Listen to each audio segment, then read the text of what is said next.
Get ready. Get ready. You are about to join the Crypto Revolution. The Crypto Revolution. This is the Crypto Mastery Podcast with Kevin Jones, where we talk about the future of money and elevate your knowledge in the space.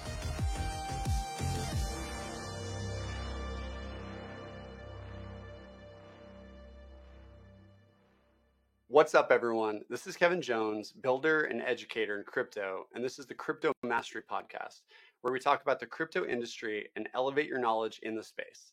The podcast is brought to you by Speedrun Ethereum. Test your skills and learn how to build decentralized applications on Ethereum at speedrunethereum.com. Today, I'm super excited that I'll be speaking with Nate, aka Eat Sleep Crypto, eatsleepcrypto.eth or .lens. Nate is the founder of Token Dynamics, and he's also a privacy advocate and censorship resistance maximalist who's been writing about tokenomics and related topics since 2017. He's the author of the Demand Side Tokenomics Framework and the Principles of Tokenomics. Nate is an advisor to several projects in the space, designing and communicating their tokenomics in an easy to understand way that appeals to users and investors alike. All right, let's get into this. Nate, Kevin, welcome to the podcast. Nate, welcome to the podcast. I'm really excited for our conversation today. Thank you so much for coming on. Thanks so much for having me, man. It's great to be here. I'm glad we get to connect.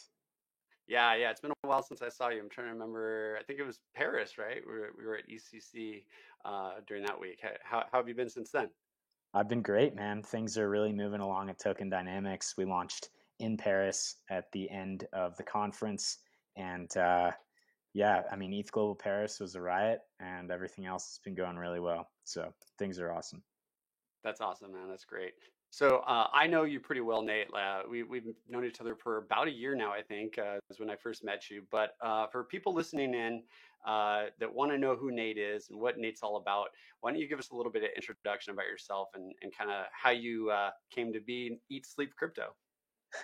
Sure, man. Yeah, so Nate Eat Sleep Crypto, that's a moniker I adopted around 2017. I've been in the space since 2013 and started writing a few years after that, just like seeing some trends and noticing things that I got really interested in. And I've been mostly focused on cryptocurrency valuation, like what makes a token valuable and how to arbitrarily engineer value into any currency based on its use in the protocol, which has become tokenomics, as a lot of people call it. Yeah, I mean, I think tokenomics is this kind of crucial thing that, back in like the whole ICO boom, like everyone was trying to launch a token, and that quickly kind of became a reality that, hey, we really need to think like deeper about like how we're building these applications and these crypto systems, right? And so I think it's a complicated topic, but it's something that is really needed for every single project. Needs to have some kind of game plan around their tokenomics and how they can provide more value, right, to their community.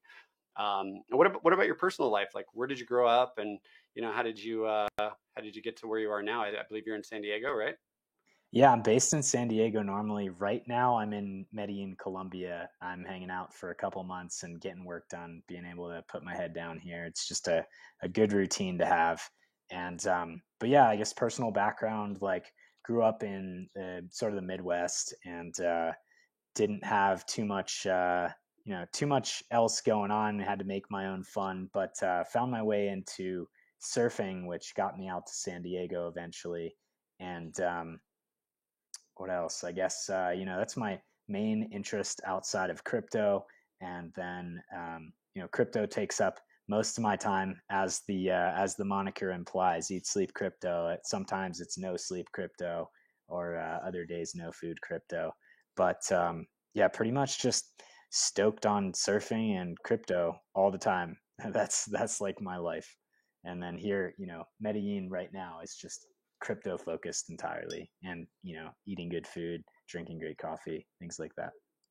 Yeah, I mean, definitely. From what I heard, Medellin is awesome. Never been there. I was in Bogota, obviously, last year for DevCon, but one of these days I'll have to get down there, and I've heard it's a lot of fun.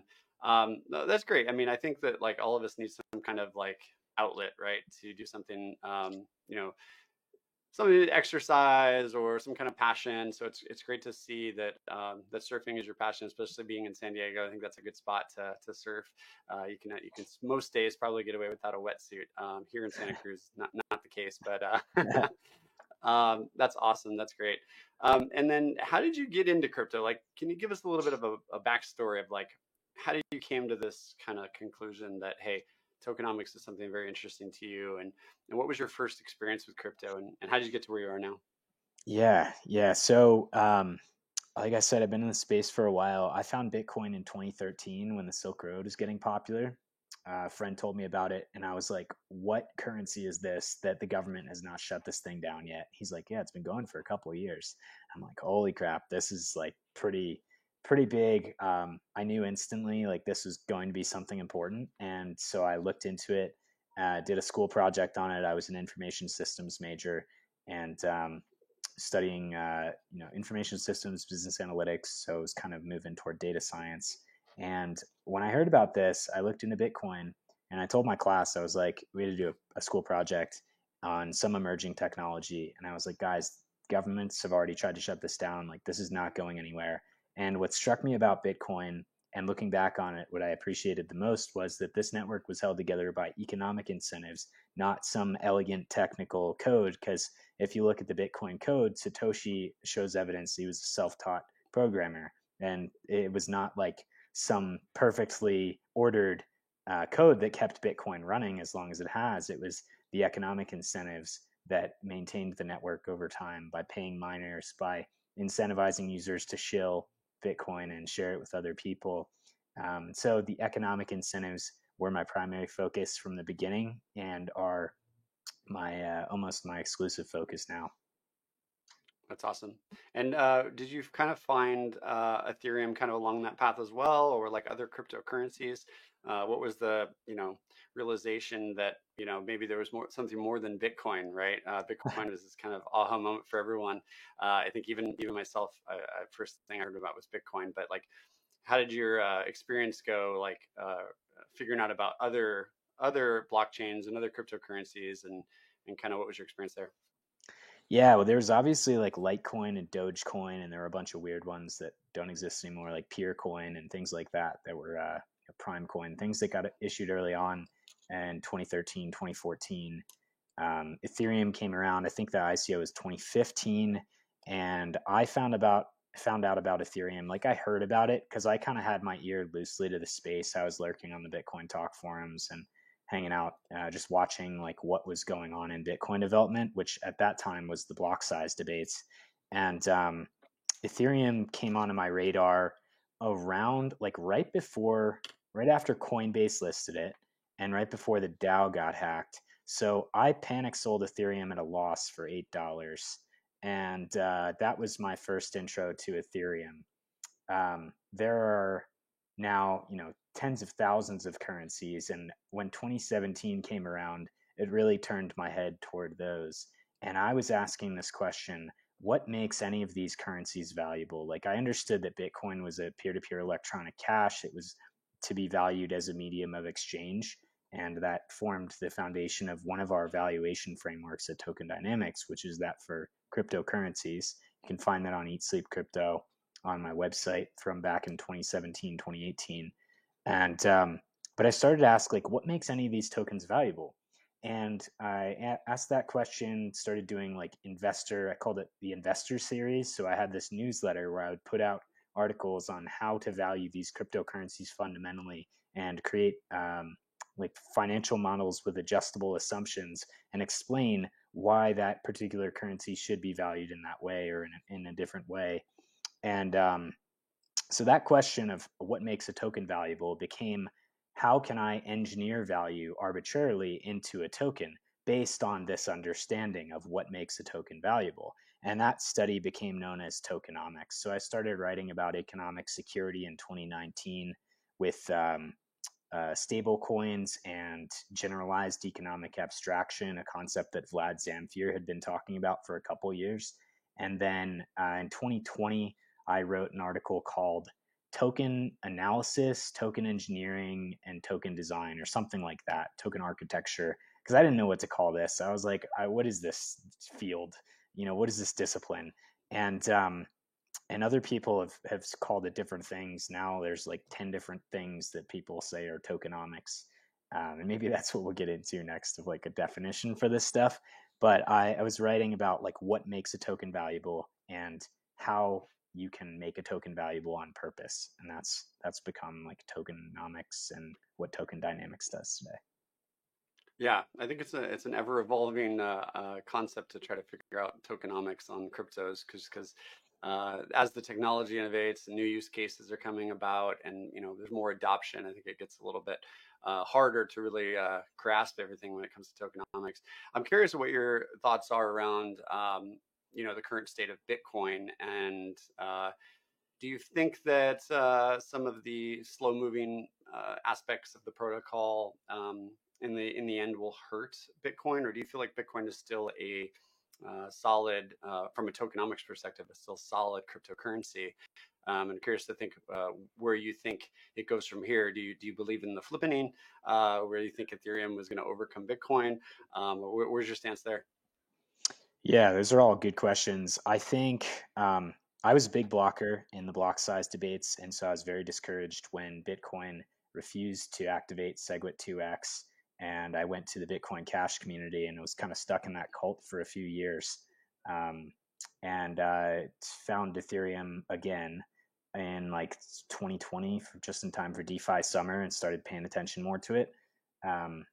So that was kind of like my experience there. As far as like takes on Bitcoin, I have a lot. There's a lot of different ways to approach this question. So the first thing I think is good to point out is that Bitcoin has this economic security problem. Economic security is the alignment of incentives in a protocol that prevent it from collapsing. And Bitcoin is currently paying miners with subsidies, right? These newly minted Bitcoin go to miners. The halving happens every 4 years. And that's how Bitcoin is subsidizing security and paying for all the hash, because there's not enough fee volume to pay Bitcoin miners. And just because it's important that the network, for the network to have, doesn't mean that it will be there. Like there's a tragedy of the commons problem that Bitcoin is avoiding by having these subsidies. So Bitcoin is faced with three potential ways to address this problem of subsidizing and paying for security ongoing. Because the halving will cut down the block size rewards and the hash will drop pursuant to that, Bitcoin could increase its block size, which they've shown themselves reluctant to do, go proof of stake, which they've also criticized in Ethereum, and it would be a big backpedal for them. Not that Bitcoiners are immune to backpedaling. That's quite common from the most well-respected of them. And the third thing they could do is inflate the 21 million, which I don't think they're going to want to do. So these are like the ways that Bitcoin could address this security problem that's becoming obvious. And I think it's going to be a real challenge. And I'm interested to see how the ever more brain dead community tries to solve this problem, because they're having trouble right now solving two problems. One, ordinals and stacks, like these non-canonical uses of Bitcoin that are actually, in my opinion, like really good use cases for Bitcoin as being a settlement layer, like Ethereum is headed toward with rollups, and drive chains, which Paul Stork has been talking about for 6-8 years or something, Truthcoin on Twitter. So the Bitcoin community is facing all of these things, and it's becoming obvious to me that the cycle of brain drain that happens in Bitcoin is just smart people go into the Bitcoin community, or started in the Bitcoin community, and they stuck around because they were hopeful that Bitcoin could become something better, and that the ossification of the protocol was good to an extent, and that the base layer should remain secure. All these talking points that Bitcoiners have. And but over the years, like people with good ideas like Vitalik were pushed out of the Bitcoin community because Bitcoin didn't want to do colored coins, which Vitalik wanted to do. Those were the precursor to ERC-20s. It didn't want to have like an internet on the blockchain, or like the the financial system, be the backbone of a new financial system like Ethereum wanted to be. So there's Bitcoiners push out innovation. They exclude innovators. And that cycle has only gotten worse as Bitcoin has failed to scale and has drawn in people who are saying HODL, it's a store of value, it's a shiny digital rock. These narratives that were not always there for Bitcoin or were not always the most prominent have become the only value propositions of Bitcoin. And so in that way, Bitcoin has actually been a real net negative on tokenomics because people are looking to Bitcoin as the example of what to do. And they're saying, well, all you got to do is ensure digital scarcity, decrease the supply, and make sure that no one sells. And that leads to things like Ohm, like the Olympus DAO, and like, all the Pepe, and like these coins that have no intrinsic value whatsoever that are based on memes. And that's what, Bitcoin's legacy has been in Ethereum. So I don't know that I'm bearish on Bitcoin. I think there's still a double-digit % chance it becomes the backing to like world national currencies and things like that. But it would be whatever it turns out to be, I think will be a bastardization of the original intent of peer-to-peer electronic cash. Yeah, no, that's a really good, well put, good explanation. And I think there's definitely a clear line that we can see that's different when it comes to something like Bitcoin and something like Ethereum, and the goals and kind of initiatives of both protocols are definitely not aligned in many ways. And you almost can think of them as completely different chains, completely different systems, trying to solve different things. So how bullish are you for Ethereum? I'm curious. And, if we can, consider Bitcoin and kind of where it's gone and where it's, currently at, and then we look at, the history of Ethereum and all of the upgrades that have happened so far and all of the work that's being done in the community. How bullish are you on Ethereum, and what are some of the things that you're most excited about in that space? Yeah, I'm bullish on Ethereum's technical innovation. I think the merge showed, I loved the analogy of the merge as like swapping a jet engine mid-flight. That was an incredible feat of engineering that I think people will look back on in decades and say that was one of the most impressive things done in the early part of the 21st century. There's no match for the level of talent in the Ethereum ecosystem. The reason I don't think that necessarily translates to Ethereum's value long term is because of something I talk about a lot, the difference between value creation and value capture. In tokenomics, these are the first two principles. There are three principles. The first two of tokenomics, which are protocol utility and value capture. So a protocol can create a lot of value without capturing any of it. Uniswap, for example, has created a ton of value, has facilitated over $1 trillion in swap volume, and yet it's not managed to accrue a meaningful amount of that value to its token or to fees.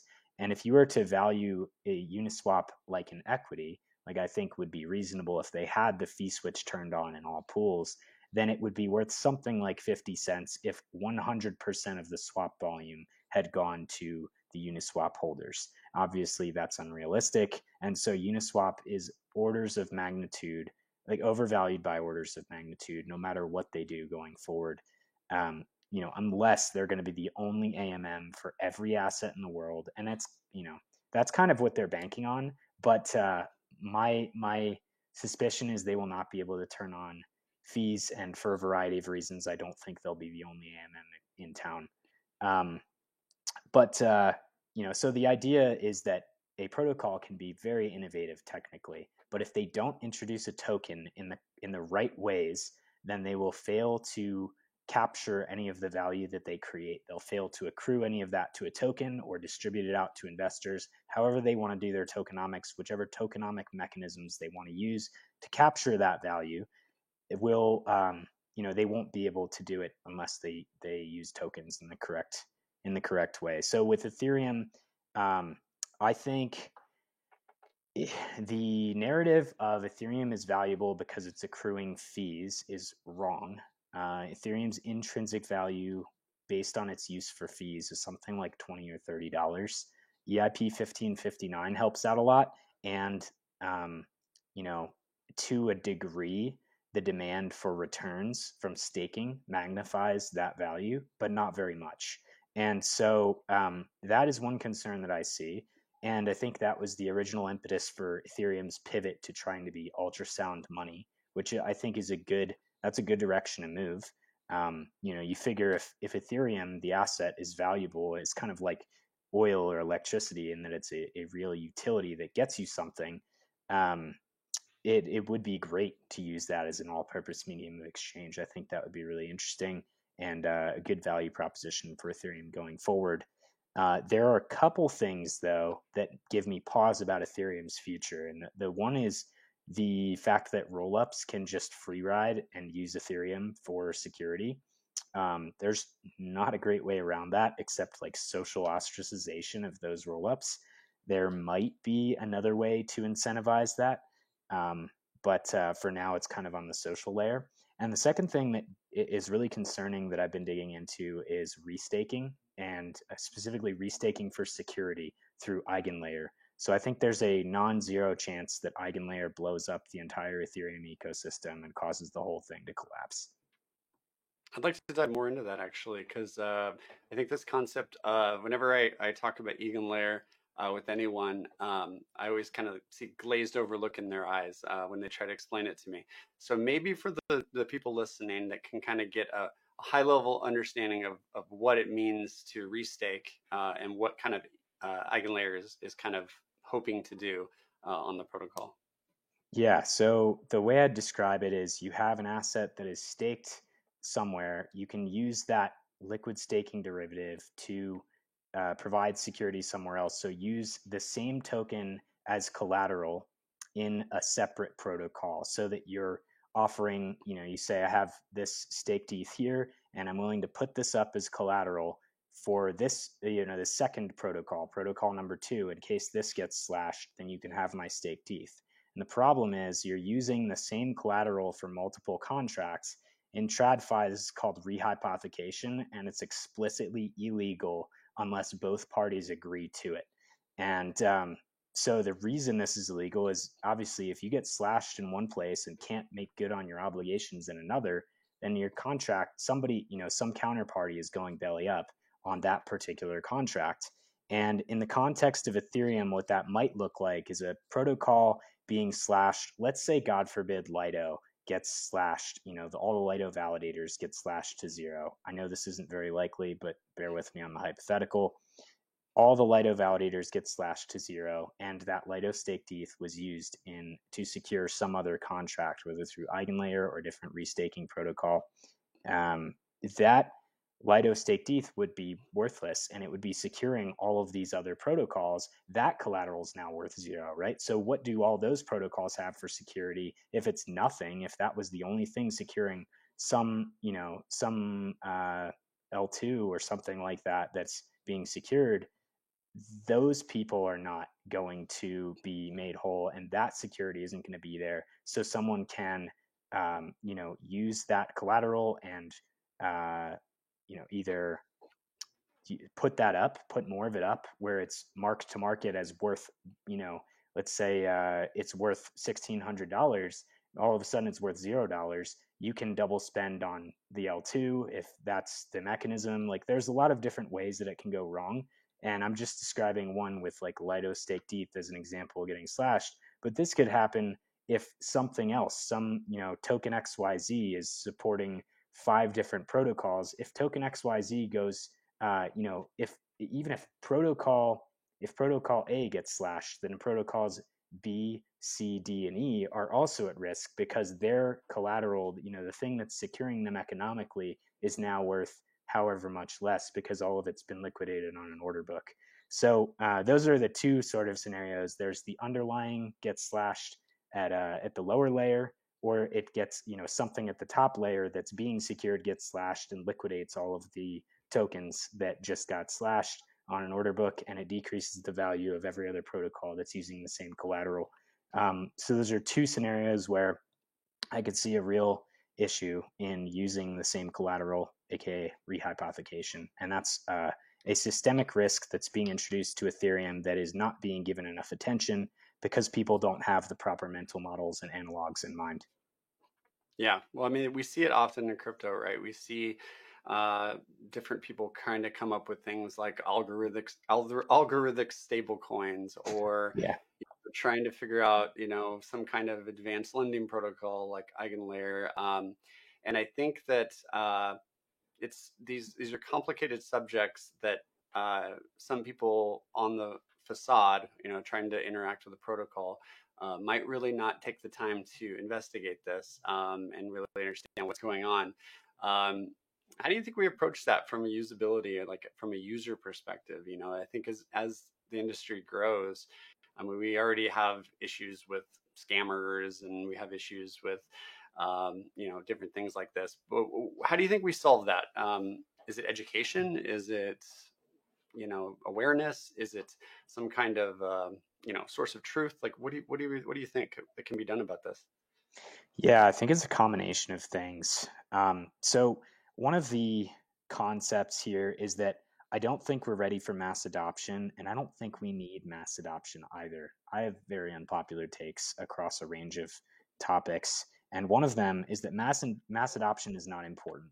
And I say this for two reasons. One, because it's not important for crypto to become valuable. Like, we don't need new liquidity to enter crypto to make these tokens valuable. And this is core to what we do at Token Dynamics, is we can bootstrap a token's value from zero without selling it all, without getting VC investing, anything like that. We can issue in an A-compliant way and bootstrap value to that token based on its use in the protocol. So if the protocol is popular, token becomes valuable. That's the if-then dynamic that we have there. And so we don't need more people in. And those people, if they came in, wouldn't know what to do or how to participate in DeFi without getting wrecked. Like, this is a very immature technology. DeFi is still in beta. We haven't figured out the most basic things of how not to create contracts so they get hacked profitably, like Terra, Mango Markets, 100. There have been a lot of, the Ronin bridge to an extent with a 5 of 9 multi-sig. Like, there are a lot of big hacks that have happened, and they're just from faulty system design. So people don't know what they're doing on the dev side. It would be unfair to invite Joe Schmo from the street in and say, hey, here's your 10x, put your life savings into this. I think it's very irresponsible, very selfish to do that. And so I think part of the solution to this problem is education, but within the narrow band of users that are already using DeFi right now in a bear market. I think that's one solution, is education. It's not very scalable, but we should be able to do it. The second thing is, in TradFi, there are agencies that act as sort of consumer reports. So, like, obviously for B2C, there's consumer reports. There's also Moody's as an example of like a financial institution that is mostly private, that is appraising the value of assets, or the trust, the creditworthiness of a particular counterparty.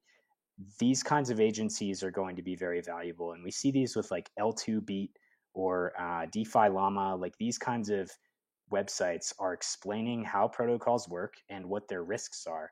So L2Beat has like a risk score for bridges and some other infrastructure like that. And it'll tell you like what the risks are, what the explicit dangers are of interacting with those kinds of contracts. And I think that's the way that we have to move, because in DeFi, we have a parallel financial system. And by definition, that cannot be regulated. If it's sufficiently decentralized, you can't regulate it. So you can't expect the government to come save you.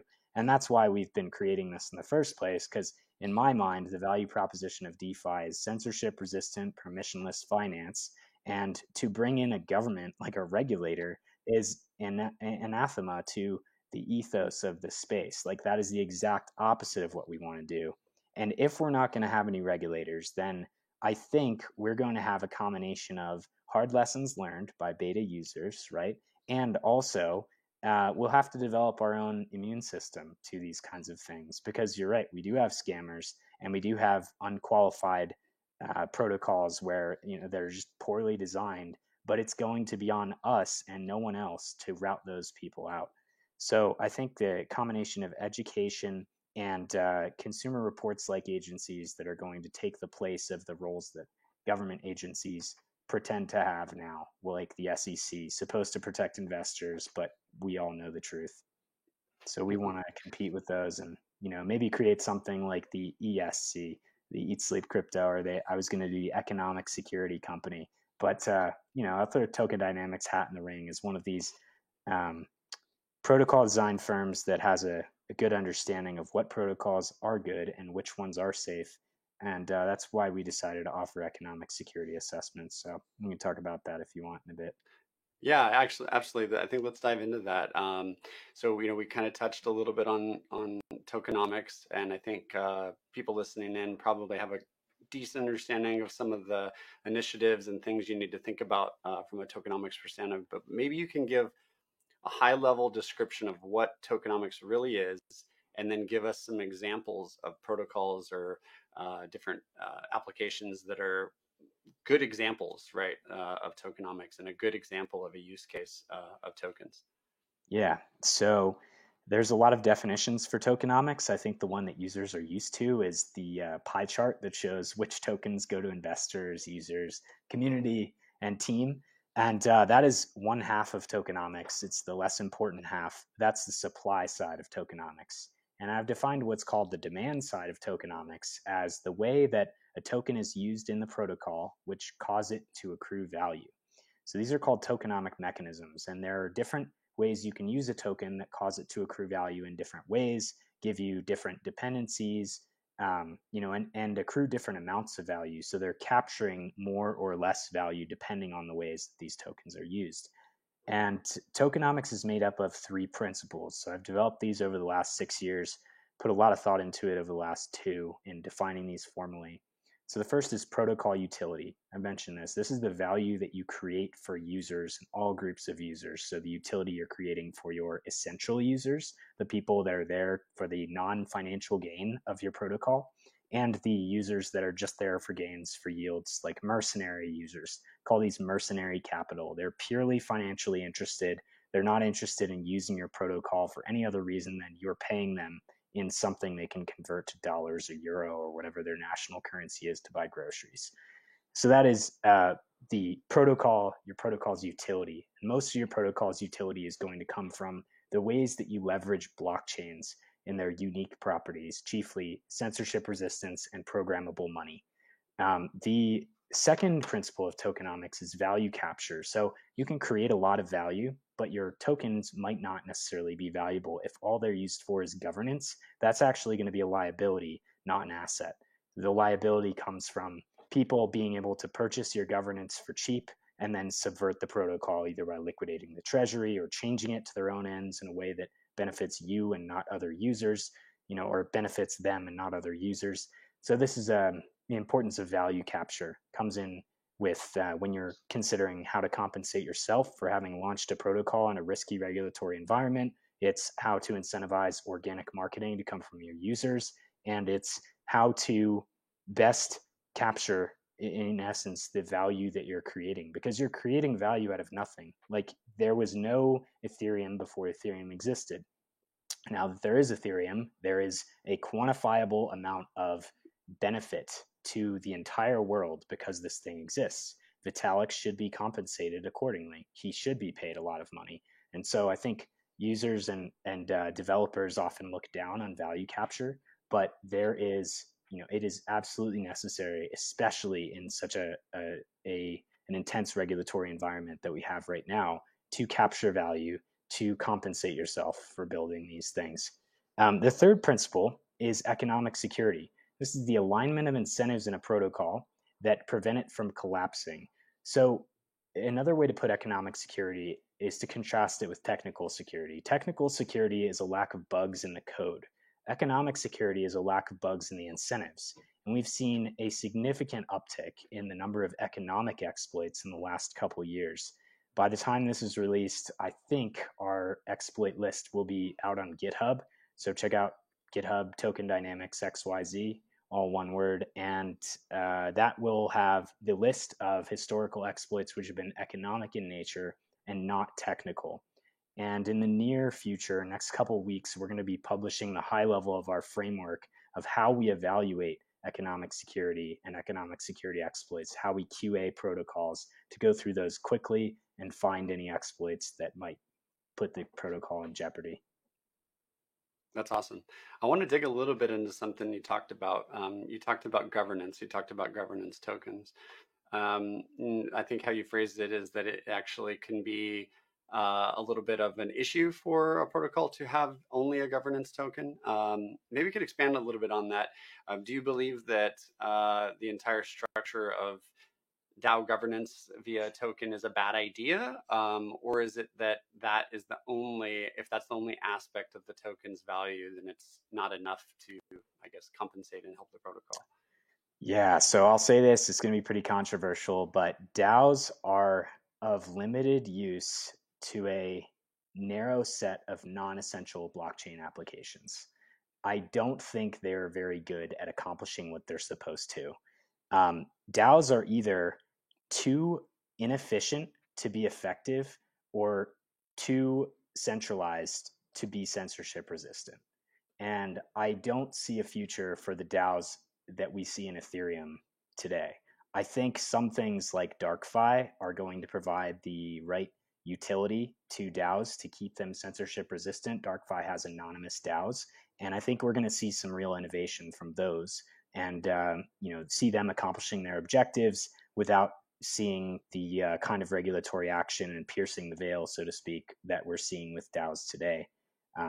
What we've seen in the last year, and I think most of your listeners will understand this, that DAOs are not a good legal structure for organizing your protocol.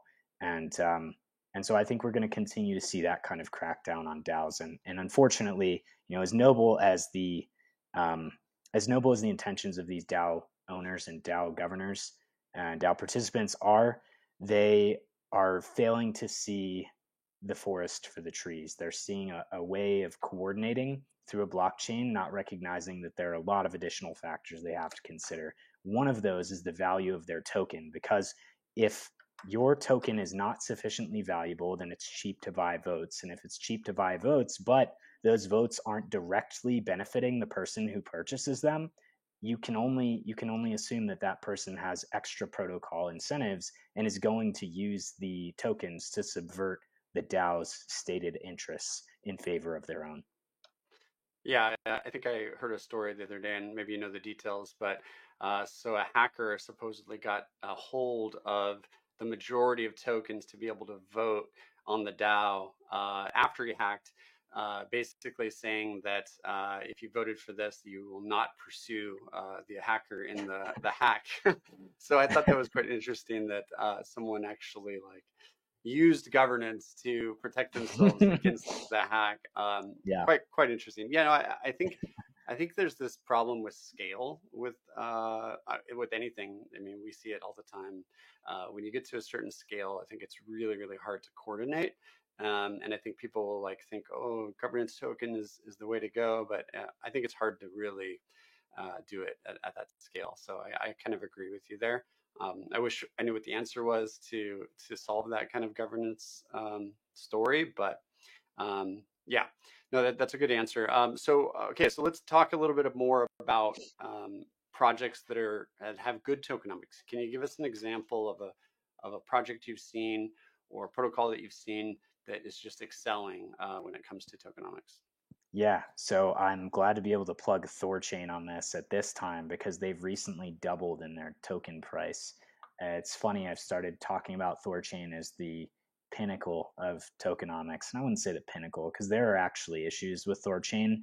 Some of their competitor protocols are positioned to do better, some positioned to do worse, and I won't share those, but cross-chain dexes have really innovative tokenomics because they're using a single-sided liquidity mechanism, which causes the value of the assets, the value of that token to be worth multiples of the value in the protocol that is in the TVL, the total value locked, because they have their own internal oracle. So Thorchain is, it uses Rune tokens to provide liquidity against the assets that are atomically swapped in and out. And it's used as one of the tokens in each pair. So there has to be, it's axiomatic that there is as much value in Rune as there is in the entire ecosystem, and they use it to bond their nodes through a proof of stake validation system.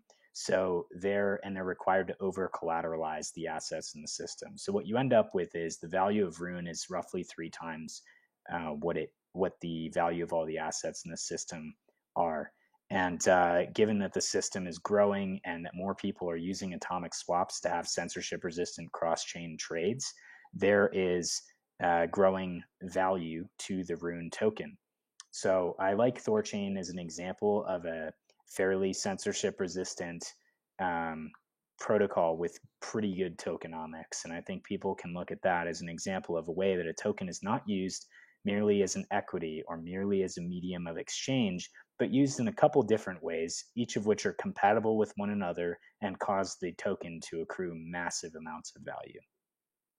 That's great. And do you think that the more utility that the token has and the more points that it has is a key factor for like strengthening its tokenomics? I mean, is that a safe thing to say?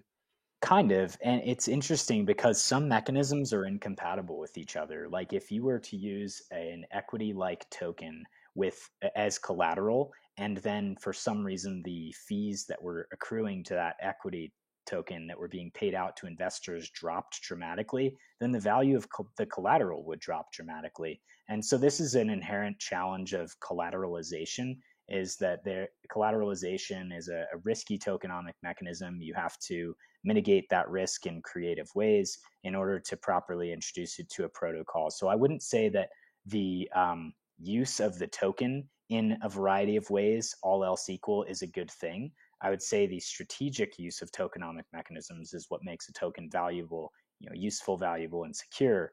And then as far as the utility of the protocol, bear in mind that you can have a lot of protocol utility and still have very little value capture if you don't use the token in correct ways.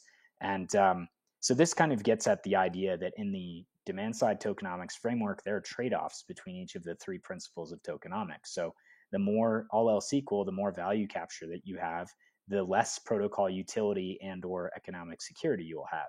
And so it's the job of token economists to introduce tokenomic mechanisms that are going to be compatible with each other, that will preserve the utility of the protocol to all users, capture a lot of value, and do it in a way that's incentive compatible or economically secure, so that that protocol can run without the developer's help ongoing, without the input of centralized trusted third parties, whether through a multi-sig or through governance voting or different things like that. So it's a real challenge, and there are trade-offs between each of these 3 principles. So I would not make a blanket statement, but I would say that, yeah, the more value you can create and the more you can capture, the more value the token will be. Awesome. So as you know, a lot of developers and a lot of builders are using my podcast as a source of kind of information to help guide them, I guess. So, let's say there's a project out there, a hackathon team, or someone building something really innovative. What is your number one advice to them when it comes to tokenomics? I mean, you've touched on a lot of really valuable stuff, but if there was one thing that they should make sure they get right when it comes to tokenomics, what would it be? I'm gonna share 3. Okay, all right. So I'm big fan of 3s. So the first thing is developers are often thinking from the perspective of economic security already, because they want to make sure their protocols don't get exploited and don't collapse and don't hurt users. This is the most common thing that we hear from builders, is that we really just want to make sure the protocol is safe. And I think that's really noble. It's important. To do that, you have to QA not only the code, but also the incentives of the protocol. We've seen a lot of protocols that are very elegantly designed that don't necessarily have aligned incentives or good system design. And I get people all the time that come to me and they're like, hey, love your work, love what you're doing. This all makes sense. And we've crushed it. We've done this. And I look at their protocol and I'm like, did you read anything? And so it's really challenging, I think, to properly design the incentives of a protocol. And I would say find someone that is able to look at it from a financial perspective and evaluate the system design, not just the technical code. Because CertiK and QuantStamp and all of these guys, all of these technical auditors, are just focused on the code. They're not going to catch the system design. So find someone that's able to review that and thinks from that lens, whether it's your non-technical co-founder or whether it's someone outside the protocol. That's economic security. The second thing is capture value. It's not wrong to make money from the inventions that you're creating. This is what I call the Tesla versus Edison problem. Edison is the one that's credited with a lot of Tesla's inventions and is the person that we look to in the history books for inventing a lot of valuable things that he didn't actually invent. He was just the business mind behind it. And he succeeded because he captured value, because he was able to pay for the marketing operations and the introduction of these inventions to society. And in a similar way, you need to capture value in your protocol so that you're incentivizing users, investors, and yourself, compensating yourself for having created something in such a risky environment. The third thing on utility front, because there are 3 principles of tokenomics, is leverage blockchain properties, leverage the unique qualities of a blockchain, do things with the blockchain that you can't do anywhere else. The only 2 things that I know of that you can't replicate anywhere are, I guess there are 3. There is censorship resistance. That's the first one. Censorship resistance is a 10x value proposition of blockchains. That is the market that everybody should be focused on right now, because we are looking at a world where governments are trying to centralize power. They're trying to control what users do with their money, and eventually everyone will flock to censorship resistant applications. If human nature is any indication, we are going to see an uptick in the need for censorship resistance. The second thing is programmable money. So the mechanism design space is practically untapped. There are so many ways that you can use tokens creatively to incentivize users in particular ways that also accrue value to that token. Thorchain is a perfect example. The value that Thorchain creates is captured to the Rune token and is benefiting users. You won't find a user that's complaining about Thorchain saying, oh, they captured too much value to the token and it's dampening my utility of using it. No, they're stoked that they get to do cross-chain swaps. And so that is programmable money, and that's another 10x value proposition. And the third, I don't like it, and I hope that it disappears soon, is verifiable transparency.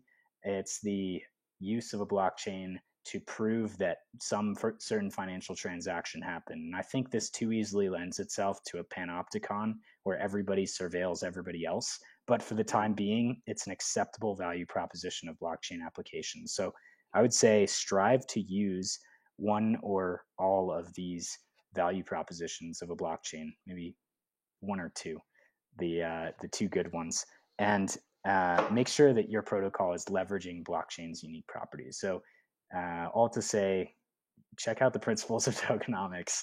We've got it posted on Eat Sleep Crypto and on Token Dynamics. And yeah, that would be my advice. Yeah. Well, since we're on the topic, and one of the things that you brought up kind of strikes my heart is the censorship resistance, the privacy aspects of the current system that we have now.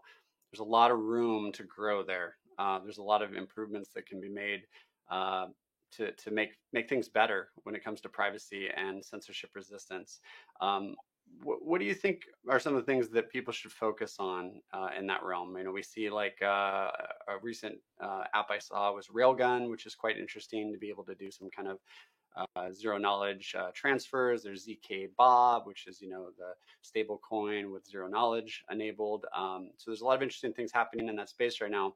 But where do you think builders or the community needs to focus to make that the next thing that's important, right? Yeah, definitely. So on 2 fronts, I think something I spoke about recently in Paris was the need for privacy in order to be fully censorship resistant. If your protocol isn't private, it doesn't preserve users' privacy, then they're going to self-censor and not even use it in the first place. And this is a problem because Ethereum doesn't have privacy at the base layer. So I placed some of the blame on Vitalik. I tweeted about this the other day, and it's kind of giving him a hard time unfairly because he's Vitalik. Like, he's doing a lot. But at the same time, nobody's pushing the base layer privacy narrative right now. And I find that alarming. I think Ethereum, if it keeps going the direction it is going to become that financial surveillance tool, and would really like to see more demand for privacy at the base layer. But short of that, you know, one thing you can do to be viable in the next 5 to 10 years is leverage and plug into these privacy protocols. So I think Fern is a great example of one. It's accounts based.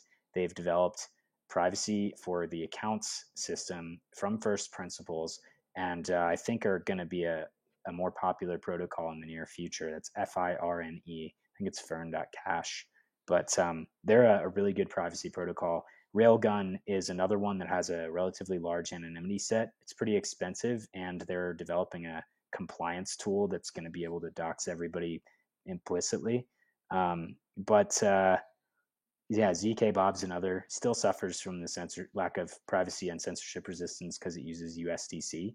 But there's pretty good privacy, right? And I would say plug into those applications that are likely to be around for the long haul, and some of those are going to be privacy protocols. So if you can make your applications private in some sense, then you're going to have more users who want to use them. And it's a bigger lift, but it gives users censorship resistance. And that's what they're going to be demanding in the next, say 5 to 10 years. Yeah, awesome. Thank you. Yeah, so I think everyone can do their part when it comes to privacy. Trying to opt in to privacy applications when we can is definitely critical. Doing your part to stay private, I agree, it's a very important thing. So I want to lighten the conversation a little bit. I know I see you all around the world, right? I saw you in Paris. I saw you, and I think you were in Bogota. I can't even remember. That's how many places I've seen you. So you travel the hackathon circuit. Yeah. How has your experience been at the hackathons? Like, what are you excited about when you go to these hackathons? And like anyone listening who hasn't been to a hackathon, what can they expect? Yeah, hackathons are one of my favorite things in the space. I went to my first hackathon, crypto hackathon. Well, I was not sure. I went to my first big Ethereum hackathon, my first ETH Global in June 2022. And we got a couple prizes and I was hooked. I was like, this is awesome. I get to build this thing, get a couple $1,000 at the end of it.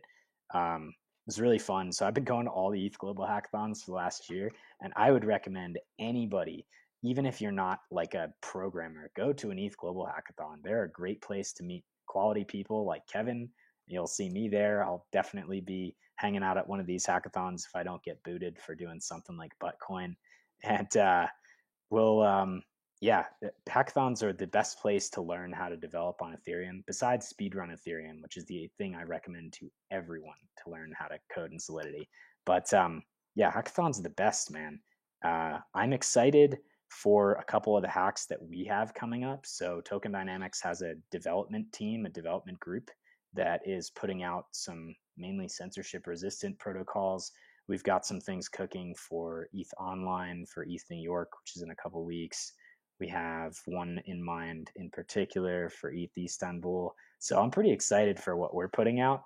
If there are any good devs out there, we're interested. I have like 1,000,000,001 ideas. So happy to spec out something that needs to be built and then throw you on it. Come join our teams. So I'm excited for what we're doing at hackathons, and then just seeing people in general, just like saying hey, seeing what people build. It's a great vibe. It's a great time.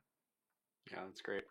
Yeah, they're a lot of fun, and definitely always good to see you there. So it's nice to know that I'll probably see you somewhere coming soon. So so where do you see the industry going from here? I mean, specifically from like a tokenomics perspective, maybe you can kind of lend some ideas for the future of like what you see over the next year or 2 years. I know it's hard to tell the future in crypto because you never know what's going to happen. But what's the landscape look like for you?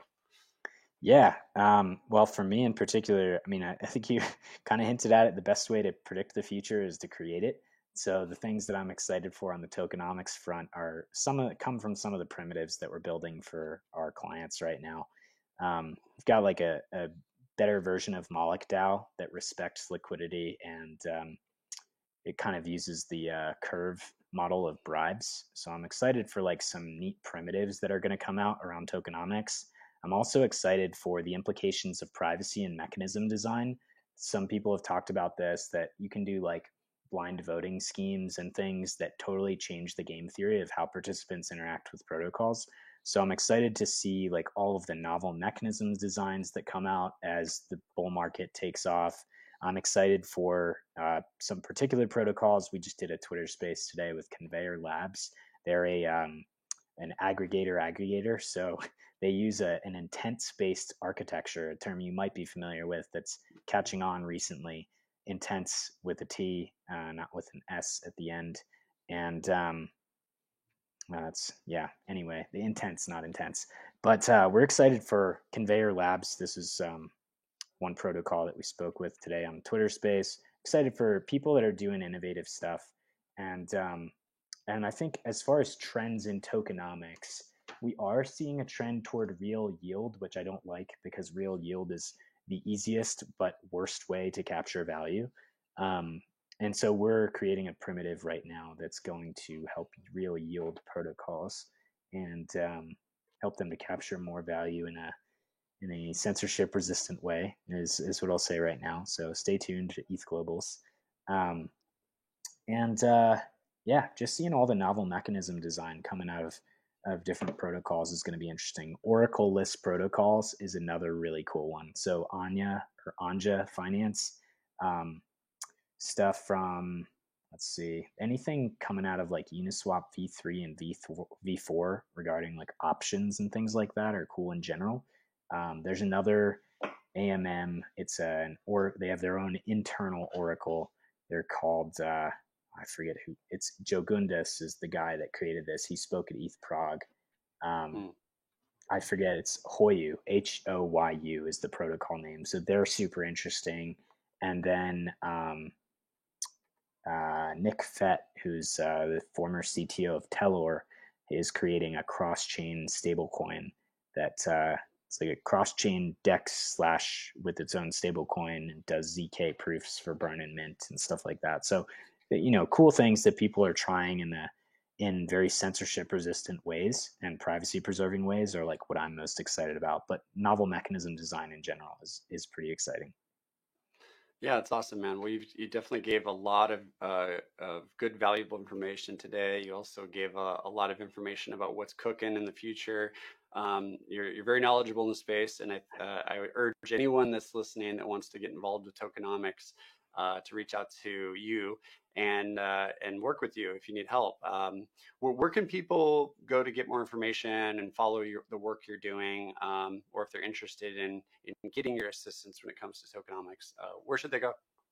Yeah, so for that, I'd encourage people to check out our resources on tokendynamics.xyz. You can check out eatsleepcrypto.com to see the history of all the articles that I've written back to 2017. And then my Twitter is official ESC. The easiest thing to remember, though, is going to be Token Dynamics, all one word, on Twitter.